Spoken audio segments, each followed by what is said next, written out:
All right, Corey Miller with Leader.team. So I've been doing videos for the past couple of days, and it goes back to my lovely, amazing wife, Lindsay, has been encouraging me for a long time to actually take the advice I've doled out for years, which is to publish consistently, regularly.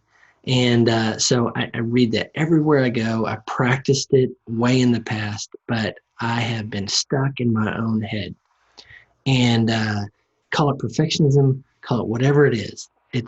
I have been blocked. I felt this big block that is my own self in the way of publishing regularly, and particularly video. And by the way, I hate it. I just want to tell you, I hate it. I am a journalist and a writer as a background, and I love the being able to just kind of sit here and type and not have to see my own face or hear my own voice on the video. And it gives me space when I write to practice and edit. With video, I don't have that opportunity. So, months and months and months, Lindsay's been telling me, like, you've got to do video for one, and you got to practice that, publish that regularly, consistently. I mean, Corey, I'm quoting here. Corey, you've said this over and over to dozens of people, including her, years ago when I encouraged her to start her first blog. So last week, we're in Los Angeles for a workshop put on by my friend Troy Dean of WP Elevation, and he invited one of the a couple of speakers, including myself, to come and talk. But the first one on the stage was named Miles, and Miles talked about how he had this really big YouTube base, subscription base, doing video, and how he got started doing a 90-day challenge. Now, I'm sitting there taking notes and going, I'm texting Lindsay because he's on the other side of the room going, did you put him up to this? Because he's speaking directly to me that I need to publish. And she's known I've been blocked and kind of siloed in my own head and made every excuse in the world not to publish. So he's talking about this 90-day challenge, and you have to put yourself out there, how you have to publish your work into the world. And I'm like, this is ringing my bell. This is things I've encouraged others to do. And yet I'm sitting here locked behind my own self. I'm in my own way. So with this channel, I'm just going to start publishing.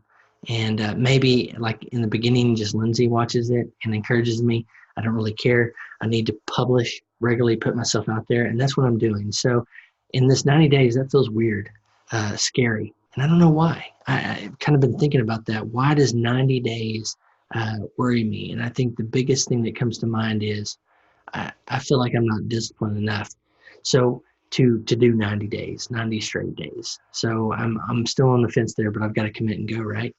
So along parallel to this, in habits, we talk about all the writing and research on habits is that if you start a keystone habit, other things become easier. So for the past couple of weeks, I have been doing two things.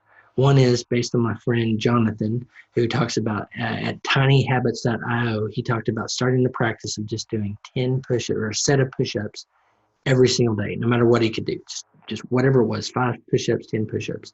So about 2 weeks ago, I started just saying, okay, I'm gonna do 10 push-ups. I can do push-ups whether it's raining outside or cloudy or cold or hot or perfect outside. I can do push-ups no matter what. Every single day, 10 push-ups. So that's one keystone habit I've been doing for the last 2 weeks. The second is 10 minutes of mindfulness. I talked about Headspace app. I love Andy, the founder there, his voice and his direction, how he sets up the Headspace app. So I have not done that as consistently as I've done the push-ups, but every single day for about the past 2 weeks, I've done at least a minimum of 10 push-ups. I started with 5 push-ups. That's all I could do. Then I went up to 10, and today I did 20 for the first time, 20 push-ups in a row. So those I think have helped me, those keystone habits have helped me kind of snowball it into what is this, me doing what my lovely wife has been encouraging me to do is get on video. People need to see you, know, like, and trust you. You need to talk about what you're most passionate about. So that's what I'm doing with this channel, by the way. And I'm excited to continue the conversation and try to get better and better at this thing called video. So Corey Miller, Leader.team. Thanks.